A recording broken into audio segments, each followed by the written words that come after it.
ዋላችሁ አከም ጅርት ነጋ ለምኒ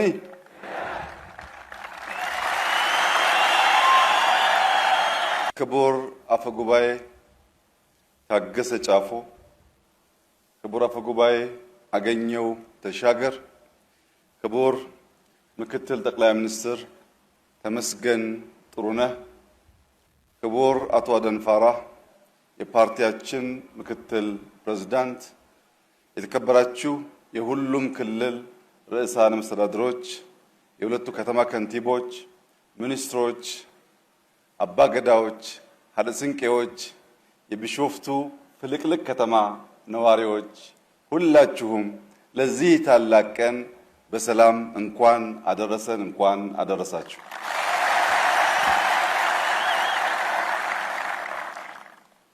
የዘንድሮ የአረንጓዴ አሻራ ማስጀመሪያ መርሃ ግብር በቢሾፍቱ እንዲጀመር ከተወሰነበት ዋነኛ ምክንያት አንዱ የቢሾፍቱ ከተማ የኮሪደር ስራ ብቻ ሳይሆን ዛፍ በመትከል አበባ በመትከል ችግኝ በማፍላት ለአዲስ አበባም ጭምር ትልቅ ግብዓት ስለሆነችና የዚህ ዓላማ ስኬት ለነበራችሁ አስተዋጽኦና ለነበራችሁ ድጋፍ ምስጋና ለማቅረብ ጭምር ነውና እንኳን ደስ ያላችሁ።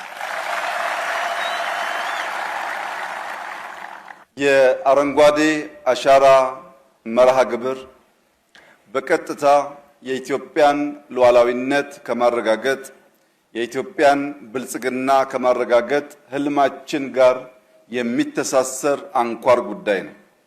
የኢትዮጵያ ሉዓላዊነት በምግብ ራስን በመቻል፣ የኢትዮጵያ ሉዓላዊነት ድንበርን በማስጠበቅ፣ የኢትዮጵያ ሉዓላዊነት ቅርሶቻችን በመጠበቅ፣ የኢትዮጵያ ሉዓላዊነት ዳታችን በመጠበቅ በብዙ መልኩ የሚገለጥ ሲሆን የአረንጓዴ አሻራና ሉዓላዊነት ያላቸው ትስስር ምን እንደሚመስል ለመረዳት እንዲያግዘን የአንድ ሀገር ሉዓላዊነት ተደፈረ የሚባለው በሁለት ዋና ዋና መንገዶች ነው። አንደኛው መንገድ ባዕድ አልሞ አስቦ ታጥቆ ድንበር ጥሶ ሲገባብን ያኔ የሀገር ሉዓላዊነት ተደፈረ ይባላል። በዘመናት መካከል ኢትዮጵያውያን አባቶቻችን እንደዚህ ያለው መደፈር እንዳያጋጥም ሕይወታቸውን፣ አጥንታቸውን፣ ደማቸውን፣ ማንነታቸውን በመገበር ነፃ ሀገር ሊያስረክቡን ችለዋል። ሁለተኛው ሉዓላዊነት የሚደፈርበት መንገድ ጠላት ከውጭ መጥቶ ሳይሆን የኛ ሀብት የኛ ንብረት በዋዛ ፈዛዛ መልሰን የማንተካው እንደ አፈር ያለው ውድ ሀብት ድንበር ጥሶ ከክልላችን ሲወጣ ሌላ የሉዓላዊነት መደፈር መገለጫ ነው። የመጣን መከላከል ብቻ ሳይሆን አላግባብ የሚወጣን ጭምር ተከላክለን ማቆየት ያስፈልግ ነበር፣ ያስፈልጋል። ለዚህ ነው የምንሰራው። ባለፉት ዓመታት ኢትዮጵያ በተሟላ ሁኔታ ሳትገነዘብና ሳታቅ ያጣችው የአፈር መጠን በገንዘብ ሊተመን አይችልም። ከፍተኛ ሀብት ስናጣ ቆይተናል። ያንን አፈር ከመሸርሸር በነፃ ከመጓዝ ከምስጋና ውጭ ከመቀበል ተከላክሎ ማቆየት ሉዓላዊነትን የምንከላከልበት አንዱ መገለጫ ነው። መጥቶም ብንከላከል ሳያስፈቅድ ሲሄድም ብንከላከል ሁለቱም ለኢትዮጵያ ህልውናና መቀጠል ወሳኝ ጉዳዮች ስለሆኑ የኢትዮጵያን ሉዓላዊነት ከሚያስጠብቁ በአንዱ ጉዳይ እኔና እናንተ እየተሳተፍን እንደሆን አምነን ገብቶን ደስ ሊለንና በደስታ ልንተክል እንደሚገባ ላሳስባችሁ ፈልጋለሁ። የኛ አባቶች አድዋ ላይ ገድል ሰርተዋል። እኔና እናንተ በግሪን ሌጋሲ ሌላ ገድል እየሰራን ነው። ልጆቻችን ሁለት የሉዓላዊነት መገለጫ ያስባሉ። አድዋ ላይ ተዋግተው ከውጭ የመጣን ጠላት ተከላከሉ። በግሪን ሌጋሲ ዘመን ደግሞ ተባብረው ችግኝ ተክለው የሚሸረሸር ተራራን፣ የሚጓዝ አፈርን፣ የሚነጥፍ ውሃን ተከላከሉ ብሎ ሁለቱንም በእኩል ልጆቻችን ለማውሳት እንዲችሉ ስለሚያስችል በሰራችሁት ስራ ገናም በምንሰራው ስራ እንኳን ደስ ያላችሁ እንኳን ተሳካላችሁ ማለት እወዳለሁ። የዘንድሮ የአረንጓዴ አሻራ መሪ ቃል ተስፋን መትከል ይላል። ተስፋን መትከል የነገን ብሩህ ታሪክ ዛሬ መጻፍ ነው። ተስፋን መትከል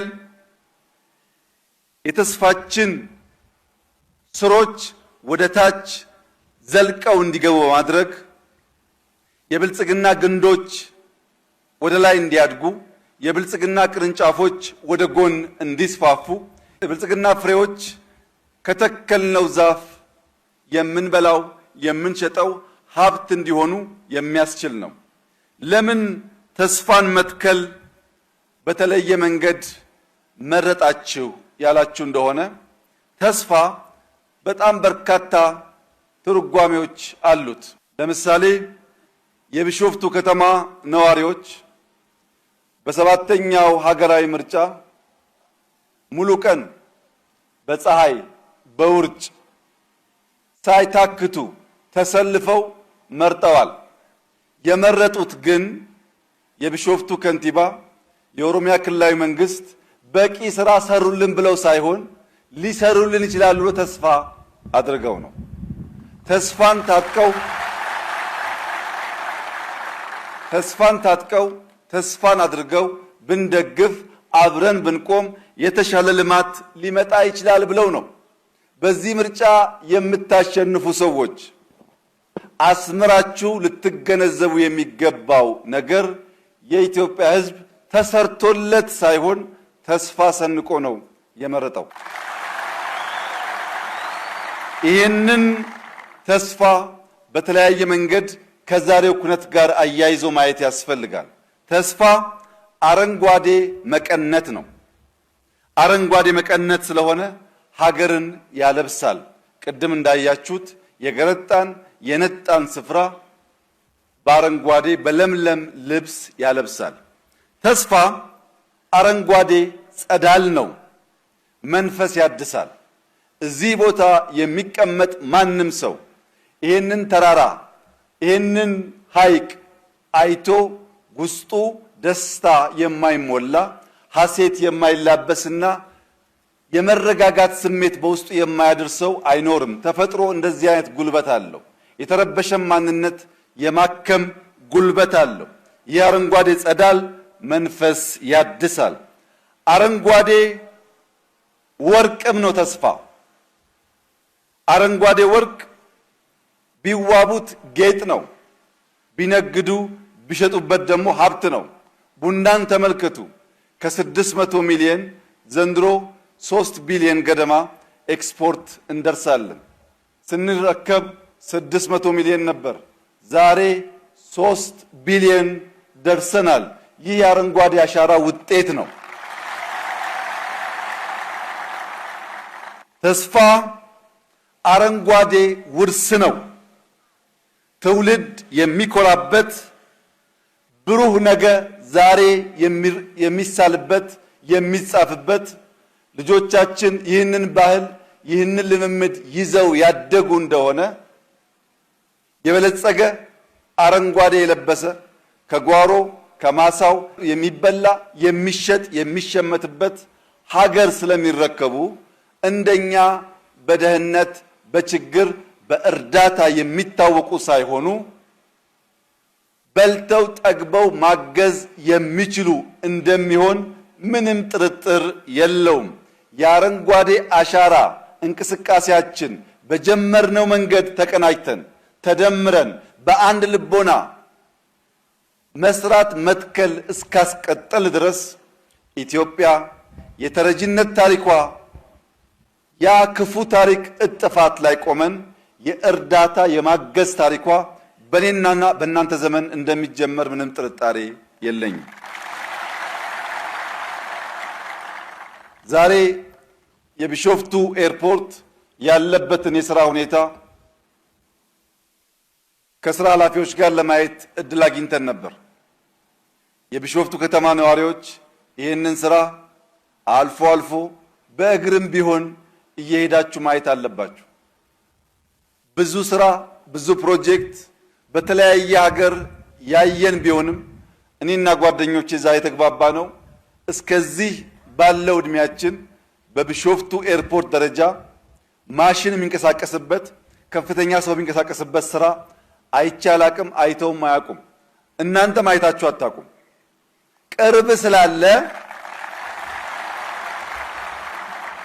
ቅርብ ስላለ በዋዛ ፈዛዛ ማለፍ የለበትም። ማየት አለባችሁ፣ መስራት አለባችሁ፣ ማገዝ አለባችሁ፣ መጠበቅ አለባችሁ። አይችሉም ብለውን ነበር በአረንጓዴ አሻራ። ችለን ዓለም ተደሟል። በኤርፖርት አትችሉም ብለዋል። ችለን እናሳርፋቸዋለን።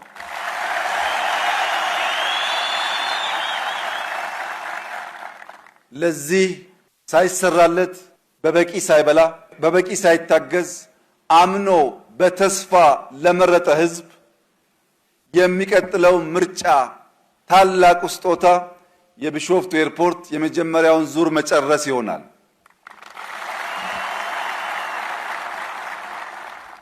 ይሄ ትልቅ ኮሚትመንት ነው። ተመራጩ መንግስት የሚቀጥለውን ምርጫ ለማድረግ ሲሰናዳ የቢሾፍቱ ኤርፖርት ካላለቀ አትምረጡ። አሁን በተስፋ መርጣችኋል። ነገ ግን በስራ መሆን አለበት፣ በዴሊቨሪ መሆን አለበት። የአረንጓዴ አሻራ ለምግብ ዋስትና ያለውን ፋይዳ ቅድም በዝርዝር ወንድማችን አቶ አዲሱ አረጋ አቅርቦታል። ዋናው ጉዳይ አፈራችንን ከስደት ግድባችንን ከደለል መከላከል ስንችል የጎደሉ ሐይቆች ሲሞሉ የጎደሉ ጀቶች ሲሞሉ ፓምፖች መጠቀም ስንጀምር የኢትዮጵያ ግብርና ምን መሆን እንደሚችል በግልጽ ማየት ተችሏል።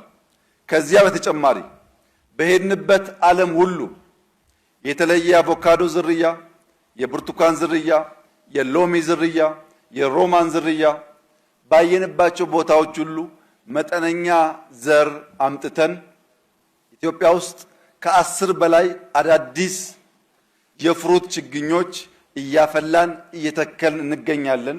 በሚቀጥሉት ዓመታት ኢትዮጵያ በካካዋ በአዳዲስ የሮማን ዝርያዎች በማካዴሚያ በተለያዩ ከዚህ ቀደም በማናቃቸው ፍሩቶች በገበያ የምናያቸው በማሳችን የምናያቸው ሽጠን የምንጠቀምባቸው ለምግብ ዋስትናችን ሁነኛ ሚና የሚጫወቱ ስለሚሆን ባገኘን ቁጥር ማፍላት፣ ማባዛት፣ መትከል በዚያ ውስጥ ደግሞ ስራን ማበራከት ከሁላችን የሚጠበቅ ተግባር ይሆናል። ከስራ ዕድል አንጻር በጣም በርካታ ሰዎች ችግኝ በማፍላት በመሸጥ በማጓጓዝ በመንከባከብ ስራ እያገኙ ይገኛሉ። ከዚያ ባሻገር ቡናው ዶላር ሆኗል፣ አቮካዶ ዶላር ሆኗል። የተከለው ማፍራት ብቻ ሳይሆን ገንዘብ ሆኗል። አሁን የምንተክለው ገንዘብ ይሆናል። ሲደመር ልጆቻችን የጠገበች የበለጸገች ሀገር እንዲረከቡ ስለሚያስችል ሳንታክት አብረን እንድንሰራ አደራ ልላችሁ ፈልጋለሁ። ከቱሪዝም አንጻር ከዚህ ቀደም በእኛ ስህተት ምክንያት የሸሹ የዱር አራዊቶች እየተመለሱ ነው። አዋፋት እየተመለሱ ነው። ሐይቆች ሲሞሉ አዋፋትም እየመጡ ነው። እዚህ ቢሾፍቱ ብቻ አሁን እያያችሁ ያላችሁት የአዋፋት መበራከትና መመለስ የዚህ ከተማ ነዋሪዎች የምታስተውሉ ይመስለኛል። እኔ ብዙ ቪዲዮ ብዙ ፎቶዎች አሉኝ። ኢትዮጵያ ውስጥ አስደማሚ አስደናቂ የአዋፋት ዝርያዎች እንዳሉ ከምናይባቸው የኢትዮጵያ ቀጠናዎች አንዱ ከቢሾፍቱ እስከ አዋሽ ያለው ነው። ዩኒክ ዝርያ ያለባቸው የሚያምሩ መደመርን በገሃድ የሚያሳዩ ሲበሩ እንዴት መሰብሰብ ውበት እንደሆነ አብሮ መቆም አስፈላጊ እንደሆነ አብሮ የሚሰበሰብ የሚቆምን ኃይል ሳትወዱ በግድ ቀና ብላችሁ ማየት አስገዳጅ ሁኔታ የሚፈጥር መሆኑን እነዚህ አዋፋት ያሳያሉ። የዱር እንስሳትን ለማየት፣ ጫካዎቻችን ለማየት፣ ሐይቆቻችን ለማየት ሰዎች ደግሞ ገንዘብ አምጥተው ያፈሳሉ። በሁሉም መስክ አረንጓዴ አሻራ አዋጭ ስራ ነውና ተባብረን እናሳካው። ባለፉት ዓመታት 48 ቢሊዮን ችግኞች ተተክለዋል። በዚህ ዓመትና በሚቀጥለው ዓመት የምንተክለው ተደምሮ 65 ቢሊዮን ለመድረስ እቅዳለን። ባለፉት ዓመታት ተክለን ቅድም ያየናቸውን የአፍሪካ ክላይሜት ወደ ኢትዮጵያ ማምጣት ተችሏል። ኮፕ ሰብሳራ ላይ ሲዘጋጅ ኢትዮጵያ የመጀመሪያው ነው። በሚቀጥለው ዓመት በ2027 በፈረንጆች ኖቬምበር ዲሴምበር አካባቢ በኢትዮጵያ ውስጥ ከ70 እስከ 80 ሺህ የሚጠበቁ የዓለም እንግዶች ይመጣሉ። ያኔ ሙሽራዋ ቢሾፍቱ በሺህ የሚቆጠሩ እንግዶች ትቀበላለች።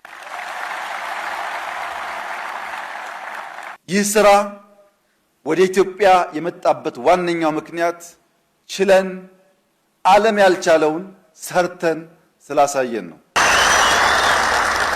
48 ቢሊዮን በነፃ ህዝብ ተባብሮ የተከለበት አንድም ሀገር ዓለም ላይ የለም። ታላቅ ታሪክ ነው። ዘንድሮ ከ8 ቢሊዮን በላይ እንተክላለን። በዚያ ወደ 56 ወይም ከዛ በላይ ለመግባት እንሞክራለን። በሚቀጥለው ዓመት ከምንጨምረው ጋር 65 ቢሊዮን ችግኝ ተክለን ነው ኮፕ የምናሰናዳው።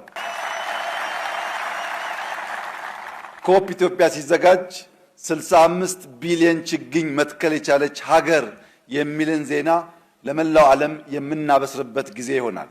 ይህ እንዲሳካ ተመራቂዎች፣ ሙሽሮች፣ በማንኛውም ሁኔታ የምንሰባሰብ ሰዎች፣ ወጣቶች፣ ሴቶች፣ አዛውንቶች፣ ታዳጊዎች ችግኝ መትከል የስራችን አካል መሆኑን፣ ችግኝ መትከል ለልጆቻችን አንድ ቁም ነገር ማቆየት መሆኑን አምነን ከዛሬ ጀምሮ በሚደረጉ እንቅስቃሴዎች ወደን ፈቅደን ጠዋት ማታ ቀን ሳንል በርብርብ እንድንተክል፣ ስብሰባዎች ችግኝ ሳንተክል እንዳንጀምር፣ ቸርች መስጊድ የምንሄድ ሰዎች ችግኝ ሳንተክል እንዳንጀምር፣ ችግኝ ስንተክል ተፈጥሮን ስንንከባከብ መንከባከብ የሚገባን ምድር ስንንከባከብ ጸሎቱ ይደመጣል። ለመላው የኢትዮጵያ ሕዝብ በሚቀጥሉት 2-3 ወራት ኑ እንደተለመደው ተስፋችንን እንትከል፣ ኑ ለኢትዮጵያ ወንድና ሴት ታዳጊዎች ተስፋን እንትከል፣ ኑ በትብብር የገረጣች የደህየች ኢትዮጵያን አረንጓዴ እናልብስ፣ ኑ በትብብር ለዓለም ተባብረን አድዋ ላይ የፈጠርነውን ገድል ተባብረን አዲስ ገድል በማሳየት አፍሪካን ዓለምን እናንቃ። እንተባበር፣ እንችላለን፣ እንስራ፣ እናሳካለን። ያ ሲሆን ፈጣሪያችንም ያግዘናል። ሁሌም እንደምታውቁት ኢትዮጵያ በልጆቿ ጥረት ታፍራና ተከብራ ለዘላለም ትኖር። ኢትዮጵያ ለምና ለዘላለም መኖር አትችልም። ኢትዮጵያ የሌሎችን ድጋፍ ጠይቃ አትችልም። በልጆቿ ጥረት ግን ታፍራ ተከብራ ለዘላለም ነፃ ሆና በልጽጋ ትኖራለች። አመሰግናለሁ።